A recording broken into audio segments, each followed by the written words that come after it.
क्या आप भी अपनी बातों से सबको इम्प्रेस कर देना चाहते हैं? अपना कॉन्फिडेंस लेवल बढ़ा लेना चाहते हैं? इंटरव्यू देने जाते हैं, निकलता नहीं है, क्या प्रॉब्लम्स आ जाती है कि आपको इंटरव्यू में सिलेक्ट नहीं किया जाता है? आप अपने कॉन्फिडेंस को बूस्ट करना चाहते हैं और अपने बातों से लोगों को इम्प्रेस कर देना चाहते हैं, लोगों को मोहित कर देना चाहते हैं, तो आज इस वीडियो को पूरा देखिएगा।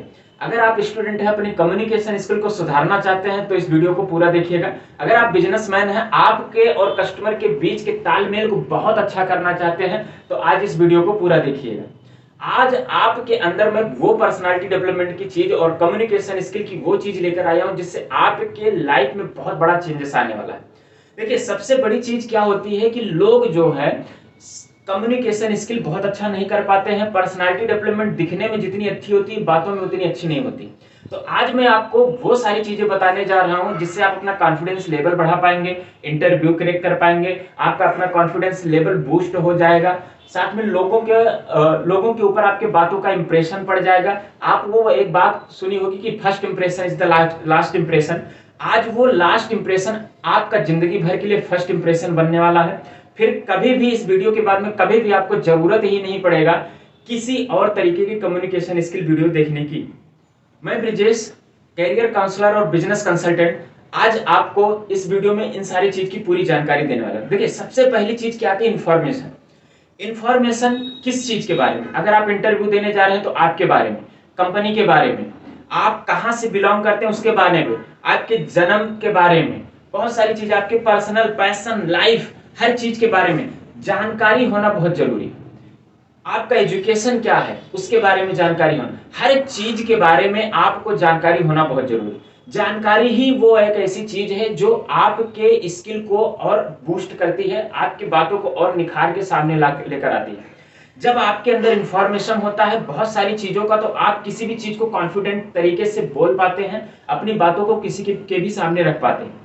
आप अगर इंटरव्यू देने जा रहे हैं, कोचिंग करने जा रहे हैं, पढ़ाने जा रहे हैं, टीचर हैं या फिर बिजनेस कर रहे हैं, या आप जॉब लेने जा रहे हैं, किसी भी प्रकार के फील्ड में आप जा रहे हैं, अगर आपके पास में इंफॉर्मेशन नहीं है, अगर आप टूर करने जा रहे हैं, आपके पास में इंफॉर्मेशन नहीं है, आप किसी से मिलने जा रहे हैं उसके बारे में आपको पता नहीं है, अगर आपको हाउ टू ग्रीट और मीट करना नहीं आता है, आपको जानकारी नहीं है कि अपने बारे में कैसे बात करनी है, किसी प्लेस के बारे में कैसे बात करनी है, अपने एजुकेशन सिस्टम के बारे में कैसे बात करनी है, अपनी फैमिली के बारे में कैसे बात करनी है, अपने प्लेस के बारे में कैसे बात करनी है, तो ध्यान दीजिएगा, आपका अगर इंफॉर्मेशन कमजोर हुआ तो आप कहीं भी किसी भी बात को नहीं रख पाएंगे। अगर आपके अंदर इंफॉर्मेशन ही नहीं रहेगा तो आप किसी के भी सामने जब आप बैठेंगे कुछ भी, तो आप डरे हुए रहेंगे, सहमे हुए रहेंगे, आपका कॉन्फिडेंस लेवल नीचे रहेगा। आप ये सोचकर बैठेंगे कहीं ऐसा ना सामने वाला कोई ऐसा क्वेश्चन मुझसे पूछ ले जिसका आंसर मैं ना दे पाऊं। अगर आपके अंदर नॉलेज रहेगा तो डेफिनेटली आप बिल्कुल कॉन्फिडेंट होकर बैठेंगे और सामने वाले के लिए एक अच्छा सा इंप्रेशन हमेशा से क्रिएट करके रखेंगे। अगर आपके लाइफ के बारे में पूछ लेता है तो डेफिनेटली आप उसको बता पाएंगे। आपके गोल के बारे में पूछ लेगा तो आप उसको बता पाएंगे। आपका एजुकेशन क्या है, मैटर नहीं करता कि हाई है या फिर लो है, मैटर करता है कि आपने जो एजुकेशन लिया है क्या उसके बारे में आप पूरी तरीके से, पूरी सटीक तरीके से जानकारी रखते हैं, क्या उसको आप डिलीवर कर पा रहे हैं, क्या जो सामने वाला पूछ रहा है वो सारी बातें आप उसको बता पाए। ये होता है इंफॉर्मेशन। जब तक आपको जानकारी नहीं होगा किसी भी चीज के बारे में, तब तक यकीन मानिए आप किसी भी चीज के लिए कॉन्फिडेंट नहीं हो सकते। आप हर चीज में अपने आप को लूज महसूस करेंगे। दूसरा आता है आई कांटेक्ट। अब ये यहां से देखिए वो चीज शुरू होती है जो हर किसी की लाइफ में बहुत जरूरत पड़ती है। आई कांटेक्ट, जैसे आंखों से आंखें मिलाकर बातें करना। दो चीजें आती हैं, एक आंखों से आंखें मिलाकर बातें करना, एक होती है नजरें चुरा के बातें करना। ये सबसे ज्यादा यूज होता है आज की युवा जनरेशन में। जैसे पहले होता था, हम लोग जब गलतियां करते थे तो हमारी मम्मी या पापा के सामने बैठाकर हमसे कुछ पूछते थे कि तुमने ये गलती क्यों की या फिर क्या किया है, तो जब हम उनसे नजरें चुराते थे एक खींच के पड़ता था, एक खींच के पड़ता था और ये बोला जाता था उधर कहां देख रहे हो, हम इधर बैठे, हम तुमसे सवाल कर रहे हैं, तुम मुझे देखकर बातें करो। नजरें चुराने का मतलब ये होता है कि आप किसी चीज को छुपा रहे हैं या फिर आपको उस चीज के बारे में पता ही नहीं है, आपका कॉन्फिडेंट नहीं दिखता है और आप चोर साबित हो जाते हैं। आपको ऐसा लगेगा जैसे आप बहुत सारी चीजें छुपा रहे हैं या फिर गलती आपकी होती है। तो आई कांटेक्ट जब आप बना के बातें करते हैं तो आपका कॉन्फिडेंस लेवल दिखता है, सामने वाले पर्सन पर एक्टिविटी दिखती है। और इसके बारे में और वीडियो आएगा, आपको आगे चलकर मिलेगा, जिसमें आपको इसके बारे में पूरी डिटेल में जानकारी मिलेगी। देखिए, आई कांटेक्ट क्या होता है? आपको एक्टिव शो करता है कि हाँ आप एक एक्टिव लिसनर, कॉन्टेक्ट आप बना के बात करते हैं तो ये काफी इंप्रेसिव भी होता है, कॉन्फिडेंट भी दिखता है और सच्चाई दिखती है आपकी बातों में कि हाँ आप जो बातें कर रहे हैं उसमें सच्चाई है। आप अगर नजरें चुरा के बातें कर रहे हैं, कहीं और किधर भी देख के बातें कर रहे हैं, सामने वाला पर्सन आपको देखकर बातें कर रहा है और आप उससे नजरें चुरा रहे हैं, तो डेफिनेटली यकीन मानिए आपकी बातों में सच्चाई नहीं होगी, ये वो सामने वाला पर्सन समझ जाएगा।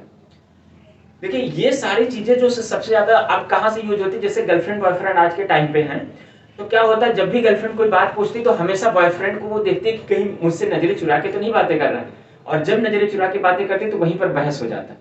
कॉन्फिडेंस या फिर बातों में सच्चाई तभी समझ में आती है जब नजरों से नजरें मिला के बातें की जाती है। आगे चलते हैं फेस एक्सप्रेशन। अब फेस एक्सप्रेशन 3 प्रकार के होते हैं, एक होता है सैड, एक होता है बहुत गुस्से में, और एक होता है हल्का सा स्माइली फेस। हमेशा किसी से भी अगर आप सैड फेस से बात करेंगे, किसी से भी सैड फेस से बात करेंगे तो वहां भी नॉलेज की कमी, कॉन्फिडेंस की कमी हमेशा से नजर आएगा, और वहां पर भी आप हर चीज में पीछे हो जाएंगे। सामने वाला पर्सन आप में इंटरेस्ट नहीं लेगा, इंप्रेसिव नहीं बनेगा, कॉन्फिडेंस नहीं दिखेगा, और अगर आप इंटरव्यू देने गए हैं तो यकीन मानिए आपको इंटरव्यू से निकाल दिया जाएगा। तो वहां पर क्या होता है, आपको फेस का एक्सप्रेशन काफी अच्छा रखना पड़ता है। अगर फेस का एक्सप्रेशन सैड है, गलत इंपैक्ट पड़ जाएगा, अगर गुस्से में है तो भी गलत इंपैक्ट पड़ जाएगा। तो दिक्कत हो जाती है कि आप किस मूड में हैं, वो चीजें फेस एक्सप्रेशंस पे आ जाता है। अगर आप हल्की से स्माइलिंग रखते हैं तो आपका माइंड भी बहुत एक्टिव रहता है, सामने वाले पर इंप्रेशन भी अच्छा पड़ता है, और आपको सामने वाला पर्सन आपको जज कर पाता है बहुत अच्छे तरीके से, जिससे कि उसको लगता है कि आप में काफी चीजें हैं जो अट्रैक्ट करती हैं, जो इंटरेस्टिंग है। आगे वॉइस टोन, यानी कि आपके बातचीत करने का तौर तरीका। ऐसा नहीं है कि आप इंटरव्यू देने गए, आपको बोला गया था कि काफी मोटिवेटेड रहना है, अच्छी आवाज में बात करना, तो आप गए चिल्लाने लगे। ऐसा नहीं करना है, बहुत मॉडरेट लैंग्वेज में बात करना है। देखिए अगर आप बहुत हाइपर होकर बात करेंगे, बहुत ज्यादा आवाज लाउड में बात करेंगे, तो सामने वाले पर्सन को ऐसा लगेगा या तो आपको कम सुनाई देता है जिससे कि आप खुद नहीं समझ पा रहे हैं आप कितना तेज बोल रहे हैं, या तो ये हमको बहरा समझ रहा है। दूसरी चीज ये है कि अगर आप बहुत धीरे करके बात करते हैं तो उसमें भी आपका कॉन्फिडेंस लेवल डाउन दिखता है, और बातों में फिर सच्चाई नहीं दिखती। ऐसा लगता है कि इसको नॉलेज की कमी है, जिसकी वजह से ये धीरे बात कर रहा है, जिससे सारी चीजें खुल के हमारे सामने बातें ना आ पाए। तो ये सारी चीज ध्यान रखने वाली है कि हम जब भी अपना वॉइस टोन रखें किसी के भी सामने, तो ना ही बहुत हाई रखें ना ही बहुत लो रखें, मॉडरेट रखना है। थोड़ा सा उसमें फ्लक्चुएशन रख सकते हैं, जैसे कि कभी कभी जब हम बात कर रहे होते हैं तो जहां थोड़ा सा गुस्से वाली बात आए तो थोड़ा सा अपना वॉल्यूम बढ़ा लीजिए, जहां थोड़ा सा नम रखने वाली बात आती है वहां से थोड़ा सा अपना वॉल्यूम डाउन कर लीजिए। बाकी मॉडरेट में तो हर कोई बात करता है, हर किसी से भी आप बात करते हैं तो देखिए ध्यान दीजिएगा, हमेशा वो मॉडरेट में बात करता है, ऊपर नीचे उसकी वॉइस होती रहती है, एक वे में बात होती है, एक तरंग में बात होती है, बहुत ना हाई होने पाती ना लो होने पाती। जैसे अगर मैं एग्जांपल के तौर पे दूं, जैसे एम्बुलेंस का हुटर हो गया, पुलिस का सायरन हो गया, या जो 108 नंबर वो आता है फायर ब्रिगेड, उन सभी का हुटर देखिए जब भी बजता है बहुत तेज लाउड में बजता है, और वो एक इमरजेंसी क्रिएट करता है। उस वॉइस में इमरजेंसी नजर आती है कि अगर वो आवाज आपने सुनी इसका मतलब है क्या, इमरजेंसी है। दूसरी जो लो वॉइस में आती है, जैसे हार्ट की मॉनिटरिंग होती है, उसमें टू टू की आवाज आती है, तो वो बहुत लो होती है, उस पर भी लोगों का ध्यान होता है, उसमें कुछ दिक्कतें आती है, तब फिर उसमें बीप बजता है वो भी तेज तेज से, तो वो खतरे। हमेशा से जो लाउड होता है, जो भी लाउड वॉइस होती है, वो कहीं ना कहीं इमरजेंसी क्रिएट करती है। जो लो होती है वो हमको शांत रखना सिखाती है, और जो हमारा मॉडरेट होती है उसमें हमें अटेंशन, फोकस और इंप्रेशन एक्टिवली सुनने के लिए मौका देती है। तो ये हमारा वॉइस टोन होता है, इस पर हमको फोकस करना है कि हमको किस जगह पर कितने वॉइस टोन के साथ में बात करनी है। आगे चलते हैं बॉडी लैंग्वेज। देखिए बॉडी लैंग्वेज आपका एक सेकेंडरी लैंग्वेज होता है। ये जो लोग गूंगे बहरे होते हैं, जो लोग बोल नहीं पाते हैं, थोड़ा उनको बॉडी का एक्सप्रेशन से होता है सारी चीज। जैसे उनको पानी पीना है तो हो गया, चाय पीना है तो हो गया, समझने वाला सामने वाला पर्सन समझ जाता है उसको। अगर देखे किसी को पैसे मांगने हैं तो ऐसे लोग करते हैं पैसे, है ना। कुछ और चीजें चाहिए होती है, हैंड शेक करनी होती है तो हाथ ऐसे बढ़ा देते हैं। तो कुछ चीजें ऐसी होती है जो बिना बोले ही लोगों को समझाई जाती है, और वो भी अपने बॉडी लैंग्वेज से। तो जो हमारी बॉडी लैंग्वेज काम करती है, जैसे आपने अगर एयर होस्टेस को देखा होगा तो कभी कभी जो दोनों साइड से स्पीकर्स लगे होते हैं उसमें वॉइस आती रहती है, और सामने खड़ी होकर जो हमारी एयर होस्टेस होती है वो सारी चीजें बताती रहती है कि अपना सीट बेल्ट बांध लीजिए, कमर की पेटी कस लीजिए, मास्क अपने चेहरे पे लगा लीजिए, ऐसा वो एक्सप्रेशंस करती रहती है। अब बातों के साथ साथ में जब आपकी बॉडी का लैंग्वेज पूरा चलता रहता है, फ्लो करता रहता है, तो बातों को समझने में थोड़ी सी और आसानी हो जाती है। अगर मैं ऐसे ही आपसे खड़ा होकर ऐसे ऐसी सारी बातें करूं, ऐसी सारी चीजें मैं आपको समझाऊं, बताऊं, और एकदम से मतलब एआई की तरह हो जाए, ऐसा लगे जैसे रोबोट बात कर, तो यकीन मानिए आपका भी मन नहीं करेगा देखने का, ये वीडियो ही देखने का मन नहीं करेगा, अरे छोड़ो जाने दो, ये तो सब कंप्यूटराइज है ना। लेकिन जब हमारा बॉडी लैंग्वेज काम करता है, जब हम किसी से बात करते हैं, तो इसका हमको विशेष ध्यान रखना है। कुछ चीजें हैं जो हमको ध्यान रखनी, जैसे जब हम बॉडी लैंग्वेज में बात करते हैं तो किसी के सामने एक उंगली करके बात नहीं करनी है।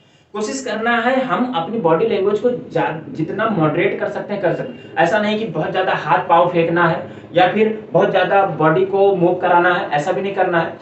मॉडरेट करना है, जितना जरूरत है उतना ही करना है, उससे ज्यादा नहीं करना है। इससे क्या होता है, आपका एक्सप्रेशन अच्छा बना रहता है, और बॉडी लैंग्वेज जो होती है सेकेंडरी लैंग्वेज की तरह जो काम करती है, ये आपके इंप्रेशन में काफी मदद करती है। बॉडी लैंग्वेज अच्छे से काम करती है तो यकीन मानिए जो लोग आप पर विश्वास नहीं करते हैं, जो आपकी बातों को ध्यान से नहीं सुनते हैं, वो भी ध्यान से सुनने लगते हैं। क्यों? क्योंकि एक्सपीरियंस नजर आता है।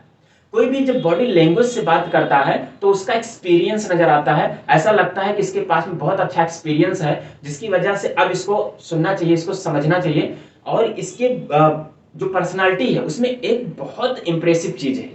तो बॉडी लैंग्वेज पे थोड़ा सा आपको ध्यान देना है। अगर अभी तक आप बिल्कुल डम बने रहते हैं, बिल्कुल रोबोट बने रहते हैं, तो ऐसे काम नहीं चलेगा, बॉडी लैंग्वेज का आपको यूज करना पड़ेगा। आगे है फीलिंग, यानी कि हमारा जो भावनाएं होती हैं वो भी व्यक्त करना होता है। जैसे अगर हम इंटरव्यू देने गए हैं या किसी से मिलने गए हैं, किसी यार दोस्त के हैं, किसी अपने सर्किल में है, ग्रुप में है, कहीं और किसी से कुछ लोगों से मिलने गए, वो कुछ ऐसी बातें कर रहे हैं जिसमें मोटिवेट होने वाली बातें, तो फीलिंग क्या होगी, एनर्जेटिक फीलिंग आ जाएगी, है ना, बहुत मोटिवेटेड फीलिंग आ जाएगी। लेकिन वहीं अगर किसी कोई दुख वाली बात कर रहा है तो जाहिर सी बात है थोड़ा सा चेहरा भी आपका डाउन होगा, बॉडी का एक्सप्रेशन से जो फेस एक्सप्रेशन मैंने बताए थोड़ा सा सैड की मूड में चला जाएगा। ऐसा भी नहीं होगा कि जो मैंने फेस एक्सप्रेशन बता दिए कि आपको थोड़ा सा मुस्कुराहट रखनी है। देखिए बातों पर ध्यान रखना, फीलिंग से जहां जैसी हो वहां पर उसी तरीके से रखना है। अगर फीलिंग आपको ये दर्शा रही है कि यहाँ पर मुस्कुराना नहीं है, ये थोड़ी सी सैड वाली बातें हैं, तो वहां पर थोड़ा सा आपको सैड हो जाना है। मैचेबल होना चाहिए, सिचुएशन के अकॉर्डिंग आपकी फीलिंग्स होनी चाहिए। कोई पता चले अपने घर की परिस्थितियों के बारे में बात कर रहा है ग्रुप सर्किल में और आप बैठकर मुस्कुराते चले जाए, यकीन मानिए सामने वाला गुस्सा पड़ जाएगा। आप कितने भी इंप्रेसिव क्यों ना हो, आपका सामने वाले की फीलिंग बहुत मैच करनी चाहिए। जैसे अगर आप एक बिजनेसमैन है, कस्टमर हाइपर होकर आ जाता है, आप भी हाइपर हो जाते, तो दोनों लोग की फीलिंग जो है ना वो मैच नहीं हो रही, वो एक दूसरे को रिपेल कर रही है, वो दिक्कतें पैदा कर रही है। ठीक इसी प्रकार से जब हम अपने माँ बाप से भी बात करते हैं तो मॉडरेट होकर बात करते हैं, ऊंची आवाज में बात नहीं करते हैं। तो जो हमारी फीलिंग्स होती है वो मैच होनी चाहिए। सबसे ज्यादा फीलिंग मैच आप कराते हैं अपने प्रेमिका के साथ में, फोन पर धीरे बोले, इतना धीरे बोलते हैं कि बगल वाला जो सोया वो भी नहीं सुन सकता, और वो गुस्सा हो जाती तो आप इतने प्यार से मना लेते हैं कि वो मान जाती है। उसको गुस्सा नहीं आ रहा तो आप गुस्सा दिला भी देते हैं, समझ रहे हैं। तो फीलिंग जो है ना वो हमको सामने वाले से कनेक्ट कराता है, आपके कॉन्फिडेंस लेवल को, इंप्रेशन को बढ़ाता है, और आपका एक अच्छा इंप्रेशन क्रिएट करता है। तो फीलिंग हमेशा मैचेबल होना चाहिए, फीलिंग हमेशा पॉजिटिव भी होनी चाहिए, ये भी ध्यान रखना है। ऐसा नहीं कि हर बार निगेटिव फीलिंग करके आप बैठे हो, कोई बातें कर रहा है हमेशा पॉजिटिव किसी चीज को सीखने की, आप उसमें क्या निगेटिव चीजें लेकर जा रहे हो, तो इन सारी चीजों से बचना है। देखिए किसी चीज को जो हम सेंटेंस बोलते हैं जिसमें हम ना निगेटिव जैसी वर्ड्स को यूज करते हैं, उसकी बजाय हम अगर पॉजिटिविटी यूज करें, क्या नहीं करने की बजाय अगर हम क्या करना है वो बताएं, तो क्या करना है वो दिमाग पे ज्यादा इफेक्ट डालता है। क्या नहीं करना है अगर वो बात हम सामने रखेंगे तो वो कंफ्यूज है, ये नहीं करना है ये तो मेरे समझ में आ रहा है, लेकिन क्या करना वो नहीं समझ में आ रहा।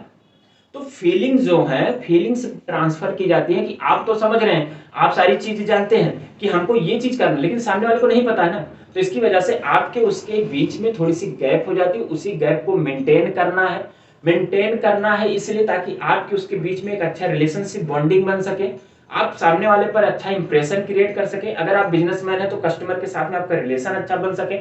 अगर आप फैमिली वाले हैं तो अपने फैमिली के साथ भी आप अच्छे से अगर बिहेव करते हैं तो फैमिली भी आपके साथ में अच्छे से रिएक्ट करती है। आगे है एनर्जेटिक रहना है, थोड़ा सा एनर्जेटिक रहना। मैंने जो भी चीजें आपको सारी चीजें बताई, जैसे कि इंफॉर्मेशन आपके पास में जो भी इंफॉर्मेशन है डिलीवर करना है तो उसमें भी एनर्जी लगती है। आई कांटेक्ट बना के रखना है, ठीक है। फेस एक्सप्रेशंस को चेंज करते रहना है, कभी सैड, कभी हैप्पी, कभी कभी थोड़ा सा क्रेजी टाइप का, है ना। तो वो जरूरत सिचुएशन पर डिपेंड करता है, उसके हिसाब से वॉइस टोन ऊपर नीचे कब करना है, इसमें भी थोड़ी सी एनर्जी का ध्यान रखना है ना। थोड़ा सा एनर्जी का ध्यान रखना, बॉडी लैंग्वेज को कितना मूव कराना, इसमें भी एनर्जी का ध्यान रखना है। ऐसा नहीं कि बहुत आप एनर्जेटिक फील कर रहे हैं, बहुत ज्यादा मोटिवेटेड हो गए, लेकिन मोटिवेटेड सामने वाले पर्सन के सामने नहीं दिखाना और आप लगे मोटिवेट होने बहुत तेजी से। तो ये सारी चीजें ध्यान में रखनी है कि एनर्जी जो आपका है वो बना के रखना। ऐसा नहीं कि आप इंटरव्यू देने गए, किसी से मिलने गए, किसी से बातचीत कर रहे हैं तो शुरू में लगा कि अरे वाह बहुत अच्छा इंप्रेशन है, बहुत अच्छी तरीके से बातें करता है, ये तो मुझे इंप्रेस करके रह गया। फिर बाद में पता चलेगा कि धीरे धीरे आपकी बैटरी डिस्चार्ज होगी। ऐसा नहीं होना है। सुबह से लेकर शाम हो जाए या फिर शाम से लेकर फिर से सुबह हो जाए, जब भी आप किसी से मिलिए, ग्रीट करिए, बातचीत करिए। इसके बारे में एक और वीडियो आपको मिलेगा जिसमें मैं आपको बताऊंगा पर्सनालिटी डेवलपमेंट की, कि लोगों के साथ में बातचीत कैसे की जाती है, उनसे हाय हेलो कैसे किया जाता है, इसके बारे में आपको वीडियो मिलेगा। अभी ये जो वीडियो बन रहा है, ये जो अभी आपके सामने इंफॉर्मेशन, मैं सारी जानकारी आपके सामने डिलीवर कर रहा हूँ कम्युनिकेशन स्किल की, पर्सनालिटी डेवलपमेंट की, अभी इसकी एक और पार्ट आना बाकी है। ये अभी बेसिक इंफॉर्मेशन है, अभी इसका थोड़ा सा एक एडवांस लेवल की चीजें आनी बाकी है। तो इसमें बस इतना ही, आप अपने एनर्जी लेवल को बना के रखिए, मेंटेन रखिए किसी से भी, तो आपको एक इंप्रेशन क्रिएट करने में बहुत हेल्प मिलेगी। साथ में आप इंटरव्यू क्रिएट कर पाएंगे, किसी भी कंपनी में अच्छे से काम कर पाएंगे। अगर आप बिजनेसमैन हैं तो अपने बिजनेस को अच्छे से चला पाएंगे। अगर आप समाज में रहते हैं, ग्रुप में रहते हैं, तो वहां पर आपका इंप्रेशन बहुत अच्छा बन जाएगा। और अगर आपको करियर से रिलेटेड किसी भी प्रकार की कोई जानकारी चाहिए, या फिर आप करियर में आगे बढ़ना चाहते हैं, किसी प्रकार की दिक्कत का सामना कर रहे हैं, इंटर पास कर चुके हैं, समझ में नहीं आ रहा कि क्या किया जाए, तो उसके लिए आपको मेरा नंबर यहाँ पर शो कर रहा होगा 9565371994 पर। आप इस नंबर पर कांटेक्ट कर सकते हैं। मैं आपको करियर की सबसे बेस्ट काउंसलिंग बताऊंगा और साथ में आपकी काउंसलिंग भी कराऊंगा, जिससे आप समझ पाए कि आपके करियर के लिए सबसे बेटर ऑप्शन क्या रहेगा। तो धन्यवाद, यहाँ तक वीडियो में बने रहने के लिए आपका बहुत बहुत धन्यवाद। वीडियो अच्छा लगा तो लाइक कीजिए, डेफिनेटली अच्छा लगा होगा तो लाइक कीजिए, चैनल को सब्सक्राइब कर लीजिए, बेल आइकन को हिट कर लीजिए, ताकि आगे जो इसका नेक्स्ट पार्ट आने वाला है वो आपको नोटिफिकेशन में मिल जाए और वीडियो मिस ना हो आपसे।